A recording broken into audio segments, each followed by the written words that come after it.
So we always say on this channel, actions over words. Actions over words. First thing, whenever an athlete opens their mouth, is like, why are they lying to me? Or, oh, well, we have leaked NFL draft information. Bullshit. Baloney. Nothing leaks for a reason, and no athlete tells the truth for a reason, right? Well, probably extend that out past sports, but, you know. But going to Stefon Diggs and Kirk Cousins, their situations, like, they obviously love each other, right? Because they just said really nice things about each other. Cool. So you have this entire Stefon Diggs situation where he is a master manipulator of public perception. It really is a skill. It really is a talent, and the masses do line up like sheeple. It's pretty impressive, right? And all the cryptic tweets and the antics. Oh, but he still wants to be here. The dude who makes his custom cleats, he says BS.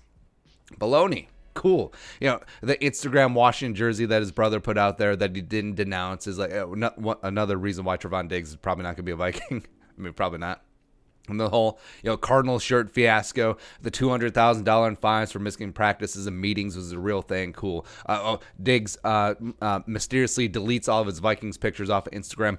Well, he deletes his pictures every year. Don't you know anything, bro?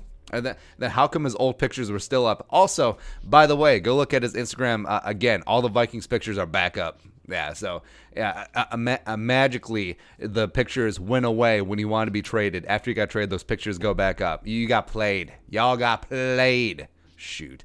But also, he doesn't have a problem with Kirk Cousins because he said when he knew the game that he was mic'd up, Kirk, you don't force me the ball. Okay, never mind, the slumping body language when Kirk didn't throw it his way or it was off the mark, etc. Just believe, that 1 second of audio where he knew that. Got this lavalier mic. Hey, I love Kirk. He loves Kirk. There you go. Just, whatever. Also, never mind, the skipped work. The skipped work to the tune of $200,000 in fines, which doesn't magically come up. You don't have I can't come in today, boss, $200,000 in fines. Well, he could have had a family issue. You don't think that the Vikings, if Stefon Diggs actually did have a family issue or a personal issue or whatever, would have been like, you do you. Take care of yourself. Ooh, we'll see you when you get back. No. Fines. Like it was a habitual line stepper situation. Fines. There you go. And obviously there were a lot of protests his role in the office, and Kirk is obviously the biggest part of his role in the offense, right? And this whole time for a new beginning tweet immediately after the Kirk Cousins extension news broke, right away, just bam, and then Diggs trade to Buffalo magically appeared that entire afternoon. Yeah, you're telling me that's a pure coincidence? I mean, Diggs was mad in his role, mad about his money, and now the man who's the biggest part of his role gets even more money. Yeah, okay, it's gonna be an untenable situation. But he wrote such a glowing piece about Kirk in the Players Tribune, so everything must be magical and hunky dory. Everyone's singing Kumbaya. Yeah, okay, and I'm actually pretty convinced Stefon Diggs could walk up to any Vikings fan and kick them as hard as he possibly could in the groin, and then just be like, I didn't kick you in the nuts. And then every fan would be like, he didn't kick me in the nuts. My nuts feel fine. We're good to go. Yeah, absolutely. Right. So now, we again, also, inactions speak louder than words. A little bit of tangent here. So it's been a full year of the Diggs antics. It goes back to the trade deadline last year. There's some talk like, they're going to move Diggs, etc. And now, never once did you hear a peep, anything from other team leaders telling him to knock it off, either publicly, either privately, either cryptically on the old Twitter machine. Nothing like that. So not Kirky, not Thielen, not Rudy, not Everson. And also, if they did behind closed doors and he kept it up, then maybe it's like, this is falling on deaf ears. Don't care anymore. Then with the full Minnesota passive-aggressive buy in action, right? Because either that or I think deep down, they sort of wanted it to happen, potentially. And also, as he pointed out in his Player Tribune article, he mentioned all the congrats and the well wishes texts that he got from Thielen, Rudy, and Kirk. I mean, it was all that. It wasn't any, no, this is absolute bullshit. What is Spielman doing? This team is idiot, stupid. I want you on this team. We're a dynamic duo. We do all that stuff. I need you, man. I need you. We can nullify this trade. Just don't take your physical. We can do that up. Let's stick together. No, it was all, hey, best of luck in Buffalo. Love you, man. Can't wait to swap jerseys with you. Cool. So either A, they knew about it. They knew what was going down. B, they wanted it. C, both. Yeah. So again, full circle to the whole actions over words thing. Now, the immediate Diggs trade after the extension was the action, right? Just Kirky signs extension. Before ink is even dry, Diggs is in Buffalo, right?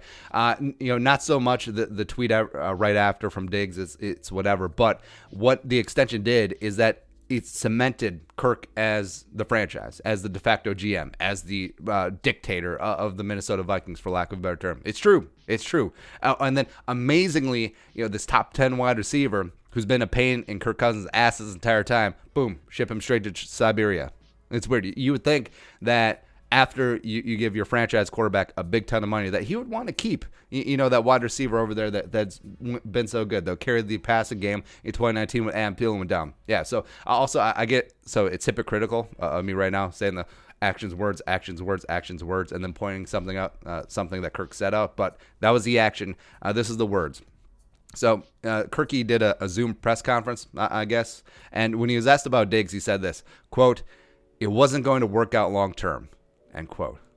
Yeah, and to me, I mean, most quarterbacks in that spot, they would defer to their GM. It's like, well, they would go all cliche on the Bears, like, well, it is what it is. It was a football decision. It's a business. Just go and try and cliche it away. But the fact that he went full on, it wasn't going to work out here long term. I mean, that is a full on Walter White, you goddamn right. Or it's like, I'm the decision maker. It was my decision. I'm putting that out there right now.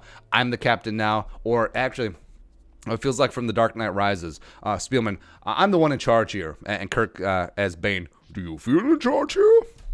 It's exactly what it is. So you could make it work with the cap. In fact, Cousins' extension created cap room. So it wasn't necessarily a money thing. So to say it wasn't going to work out long term. Breaking up the best wide receiver duo in the NFL just because you can. Oh, okay. By the way, Diggs didn't even get a new deal in Buffalo. So it wasn't necessarily all about the money. So it really was about Diggs and Cousins. So someone here is clearly lying. Either Diggs hated Cousins or Cousins hated Diggs, or it was mutual. It's one of the three. But it wasn't the whole everything kumbaya, everyone's copacetic, everyone's good teammates, everyone wants to do all that stuff. Oh, no, we just trade Diggs for no reason because it wasn't about the money. So what was it about? Oh, it was about the antics, was about getting along, was about chemistry, was about rolling the offense, was about everything like that.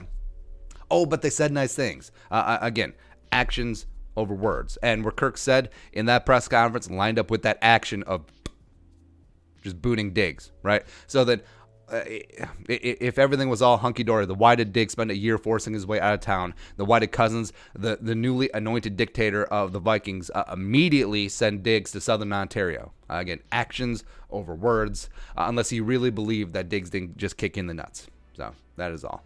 All right, but your thoughts, let us know in the comment section below. Subscribe for daily Vikings takes. You want to support the work, pull us up in the Venmo, please give us a follow on social media as well. But until next time, Skol, production value.